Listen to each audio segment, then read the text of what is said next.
In the summer of 2004, a series of 3 skateboard events were run across the UK. The Duffs Concrete Carnage series was the first of its kind in that the idea was to make people aware of where skateboarding began in the UK. All of the parks visited have played an important part in British skateboarding over the years and hopefully will continue to do so for some years to come. Duffs teamed up with Eastpak, Snickers and the Great Potato Wheel Company to run the events, with the aim of the series being to see how far skateboarding has progressed since these parks were built and to create a session atmosphere to really see what can still be done at these older style parks. Skaters from all over Europe and the UK attended the events to push their limits and to get their hands on some of the prize money.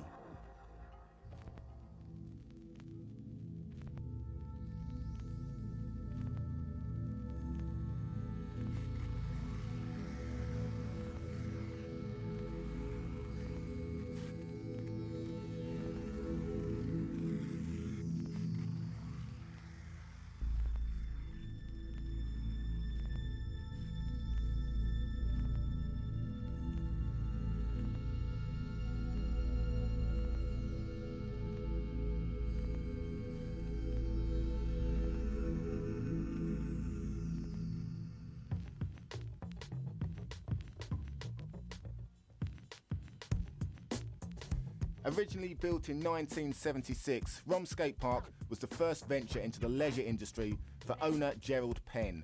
The idea was to emulate some of the highly successful US skate parks of the time, with boards and pads for hire, 4 stewards keeping a watchful eye over the skaters, and an on-site nurse and park manager. Unfortunately, skateboarding didn't boom as anticipated, and taking into account the cost of running the park in this way, it soon became obvious that the business couldn't survive. In 1978, the present owner took over the skate park, as he already had other interests in the skate and roller skate industry, and has always maintained that just run as a skate park, it could never survive. Relying on other business ventures to help balance the books, the park manages to stay open and is still one of the best designed parks in the UK. The lines are endless.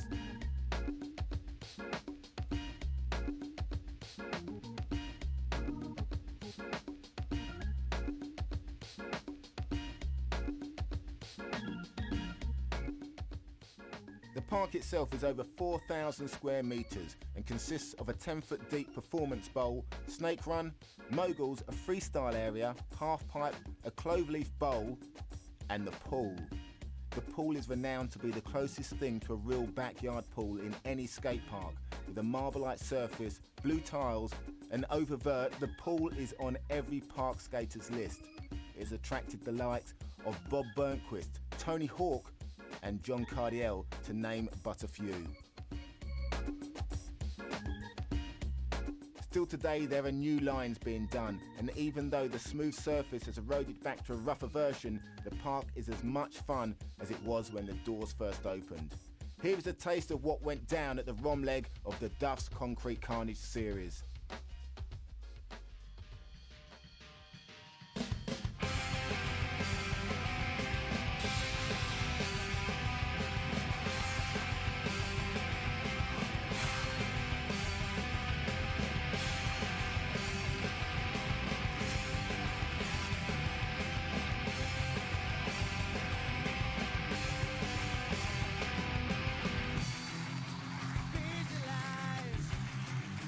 Stuck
walking through days, and now I feel weak. Starting again, the story inside me, the fleeting lenses are making my head spin.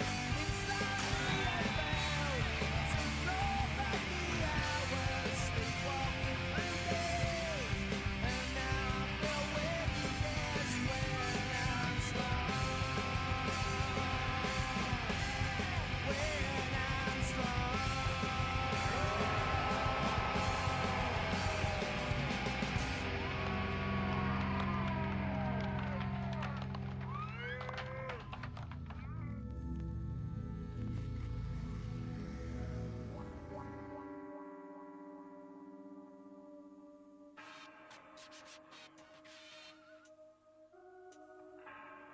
Another relic from the 70s and the second stop of the Concrete Carnage series is Southsea.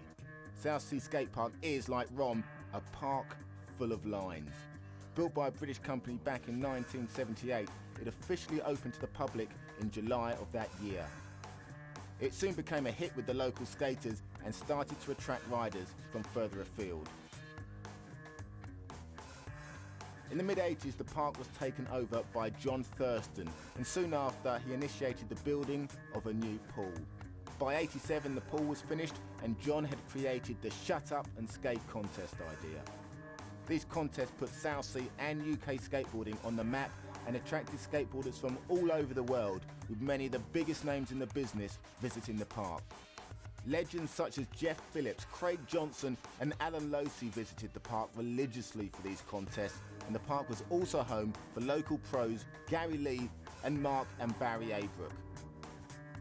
The sessions at these contests were legendary, and the partying that went with them even more so. Soon Southsea was on the to-do list for every visiting US pro while on a European trip. Without John's vision, the park could well have been history, but it lives on with a newly added street section to go with the original Snake Run pool, mini bowl and the Satan's Toilet, a 15-foot deep beast of a bowl. The park is still in very good condition, and with the new street area has something to offer every type of skateboarder.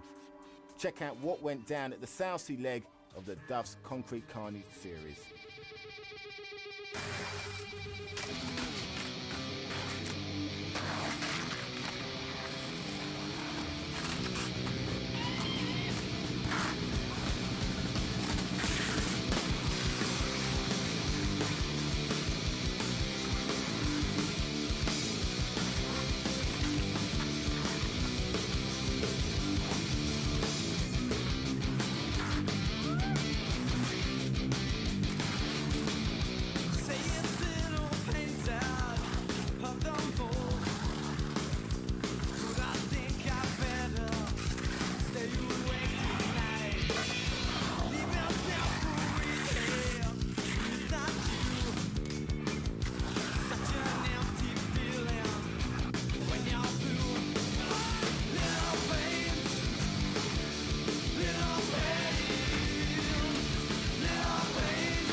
The third and final leg of the Concrete Carnage series was Meanwhile Gardens in London. Back in 1976, a local charity, the Meanwhile Gardens Trust, initiated the building of what was probably Europe's first concrete skate park. Meanwhile was, in the words of one skateboarder, basically a massive hole dug in the ground with concrete poured into it. But despite the primitive construction, the bowl soon became the focal point of the emerging London and UK skateboard scene.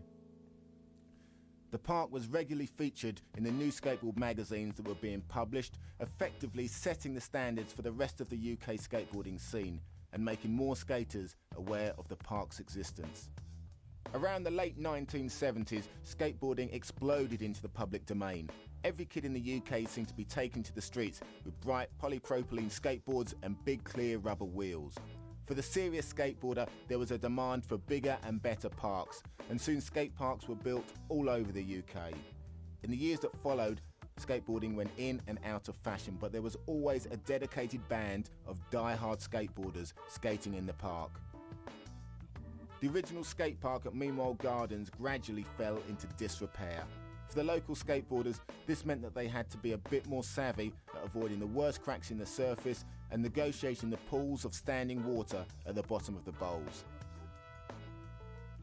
In 1998, 22 years after the original Meanwhile skate park was built, and following pressure from local skateboarders, the Meanwhile Gardens Community Association managed to raise joint funding of over £100,000 for a complete refurbishment of the skate park and the surrounding area. Since it opened in 2000, the new skate park has been an overwhelming success and continues to attract skateboarders from all over the country. Check out what went down in the final leg of the Duffs Concrete Carnage series.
great success, with new lines being discovered in parks that have in some cases been sessioned for 30 years.